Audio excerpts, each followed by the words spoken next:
Hi, I'm Margaret, and welcome to Garden School.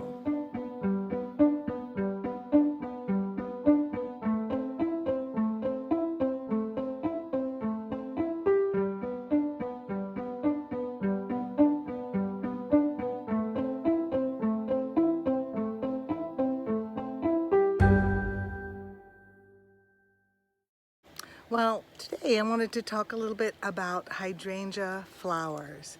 Now, this is a hydrangea, but this also is a hydrangea, and this also, although pretty bloomed out, is a hydrangea. But wait, there's more. And this is a hydrangea. Well, we're going to talk a little bit about the difference here with the color, but also with the flower form about hydrangeas. Now, this form of flower is called a lace cap form.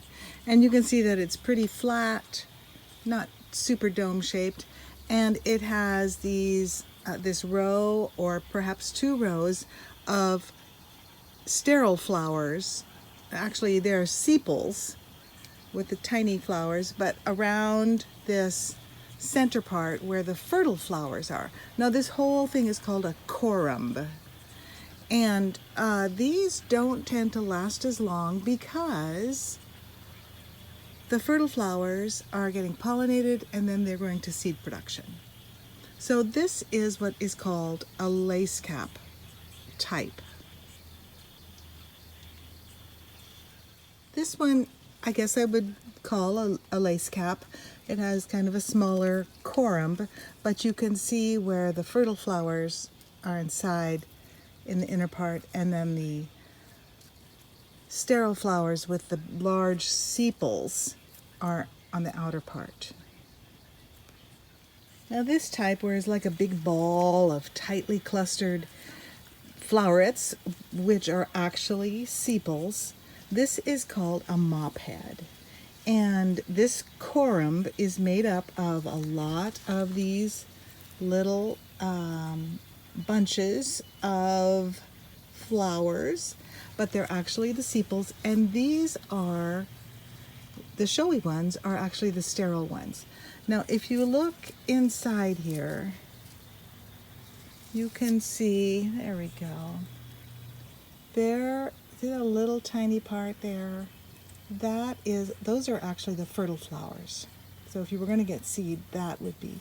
Now, because most of this is sterile, as far as the flower goes, it's not going to seed production. So these flower heads will remain for a long time.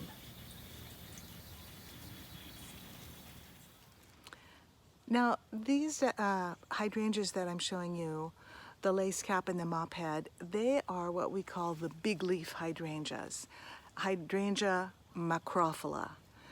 There are many types of hydrangeas, and the leaves can be very different. Now, there's also another type of flower head that's kind of cone-shaped, and that's called a panicle. Now, I don't have any of those yet. So now about the color, why is this one pink, maybe even reddish? And then just across the pathway, we see the blue ones. Well, the color blue is determined by aluminum, as the plant takes up aluminum from the soil. So if the pH is low, an acidic soil, the plant can take up aluminum, and then you get the blue flowers. Now, if it's an alkaline soil, so it has a high pH, that prohibits the plant from taking up aluminum, and thus the flowers then are not blue. So how is it that plants growing 6, 7, 8 feet apart from each other can have such drastically different colors? If it's based on the soil pH, what's the deal with that? Well, That pink one is the one that I acquired most recently. And I bet you that the nursery stock that I got was, the potting medium was alkaline or was not acidic as our native soil is. And so that's why we have that strong pink color.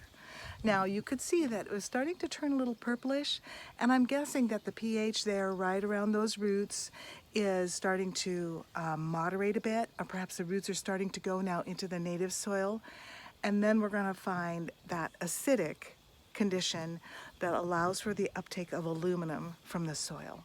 That one's going to turn more purple, and it'll probably end up blue. Hey, that's all right. I love blue. I love pink too. So that's the situation there. Even though they're growing in a situation practically next to one another, what's right there, the kind of soil that it was in, that'll determine the color of the flower.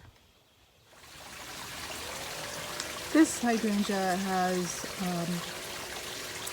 seen a lot of sun, and the flowers have really faded, but I really like the texture that those light green flower heads add to the garden. I'm going to leave them on for a long time. Well, that's just a little tiny bit about the flower types of the Hydrangea macrophylla, the big leaf hydrangea. There are lots of other kinds of hydrangeas that we could talk about for a long time. Well, I hope you enjoyed that. I hope you can enjoy some blue or pink or purple or even that creamy white and light green in your landscaping. There's always more to learn in the garden. Bye-bye.